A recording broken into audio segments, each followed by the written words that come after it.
Hello, I'm Dr. Amy, president and founder of Eous, the horse food company that helps you use food like medicine. You know, it's been attributed to several different people, but Hippocrates apparently at one point said, "Let food be thy medicine and medicine be thy food." And in horses, it's no different. In part because that's what makes us up. And so horses are currently in a state of crisis for their health. Every horse, almost every horse in the world. And that's because we have domesticated them and we continue to bring them closer and closer in to domestication and further away from where they originated and what they evolved to be. And a big reason for that, I just want you to know I'm being snuck up on by chickens because they're going to come try to help with this.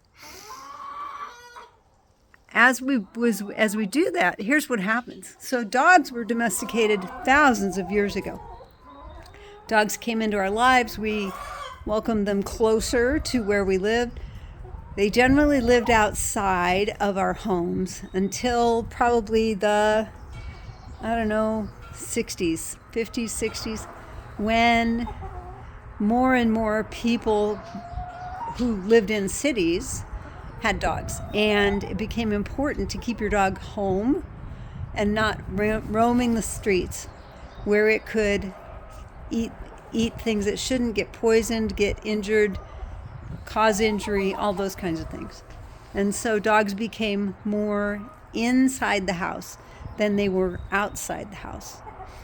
That doesn't mean that before that they weren't inside the house, but as people moved into cities back in the 40s, then what happened was they wanted to bring some of those animals with them. And city life is a hard place for farm animals. It's not a great place to be if you're a horse. It's a terrible place to be if you're a cow. That particular situation, long story short, created the reason that they pasteurize milk, because raw milk, there's nothing wrong with it. It's not poisonous in and of itself. But because of the horrible situation in which cattle who lived in the city lived, they had to start pasteurizing milk. And so, that aside, we're talking about horse feed today. I want you to remember that horses have lived in cities for a very long time, and they were used for transportation. So within the city, within the confines of the city, these horses would live in these horrible, tiny little stables underneath the house quite often. So a lot of times where you see the carriage entrance to an old house, that's where the horses lived. They lived down there. They, created a stench. They created the smell of urine. They created a lot of ammonia, and those animals didn't live a great life, in part because they had respiratory illnesses from living in all that pneumonia. Where are we going with this? They had to eat something. It's really hard to graze a horse when you live in a city that's completely cement. And so, in order to help these horses out, people started bringing in things like hay and other forages. And some of those forages were beneficial, but some of those forages were horrible. And, it makes me think bad thoughts. I had the pleasure of inspecting the carriage companies in Charleston, South Carolina one year. I was hired by the city to come in and inspect each carriage company specifically. And I inspected them for specific things. Did they keep their records? How were they managing their horses? How were the horses being kept? Were they being managed appropriately? And one facility in particular was horrendous and probably was a, a good example of what horses back in the early times, 1800s and early 1900s, lived like in the city. These horses were crammed into a very small space. There were probably 12 of them, 12 stalls, in an area the size of a two-car garage. They had no hay. They were not given any hay. They were fed, a complete feed, a pelleted complete feed, and that's all that the package said they needed. They also were their housing was being cleaned with bleach, so there was a high ammonia odor in there. Plus, they were being exposed to bleach. When you add bleach to ammonia, you get chlorine gas, and these horses were living in this. There was poor ventilation. Unfortunately, it was also housed right underneath the Hilton Hotel, which in and of itself was a bad idea. As a hotel, I think I would move or ask them to move as tenants because they were stinking up the place. But aside from that, these animals really never got to see the light of day or grass unless they were working. And when they were working, they didn't get grass. And what I witnessed was that these horses were standing in their stalls quietly and comfortably, and as the workers would come through to clean the stall, they would remove all the shavings. There weren't very many shavings to remove, because once they removed it, then they would clean with this bleach solution. They would spray, what's the word? Power wash the stall with bleach, and then put down shavings again. And the minute they put down the shavings, the horses would dive in and start eating the shavings because they had no forage. It was a horrible situation, and I can't imagine that that's probably not what the situations looked like in the 1800s. That said, when that was happening, so a good horseman would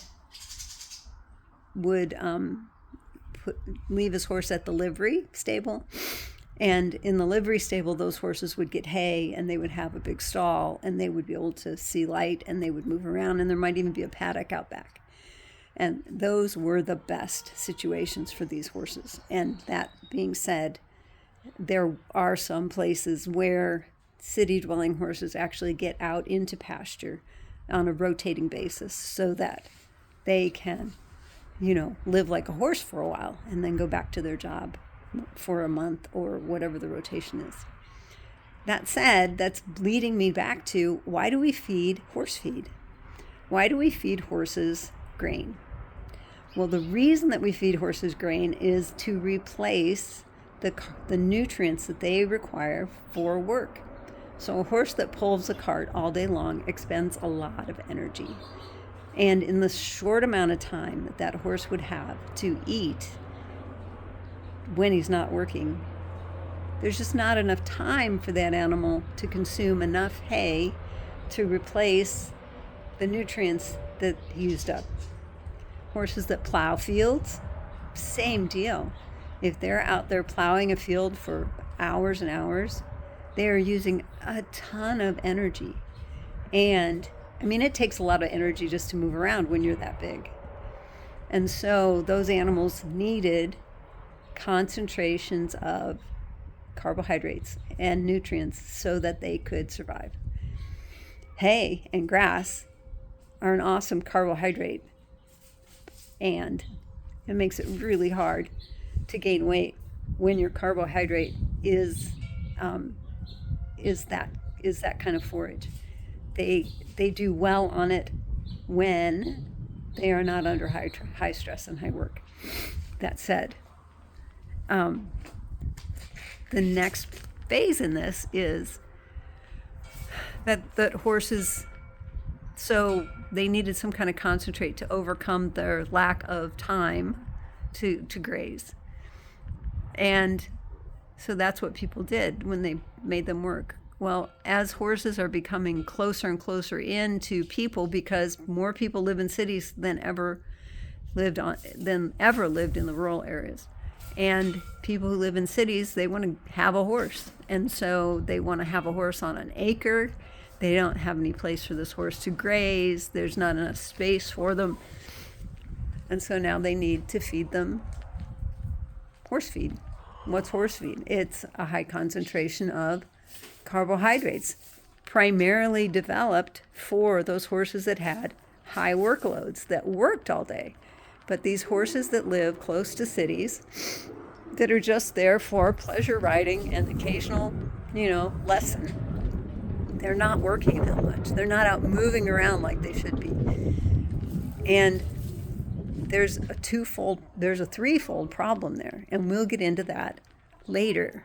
But this is a little bit about the history of horse feed and how it was developed and how it came to be. As a matter of fact, horse feed probably came more into use during World War II because those animals had huge amounts of work. They were trained to do amazing things. Some of those horses have been awarded medals because of the things that they did for the military, and they needed to be able to be fed so that they could thrive and survive through the war.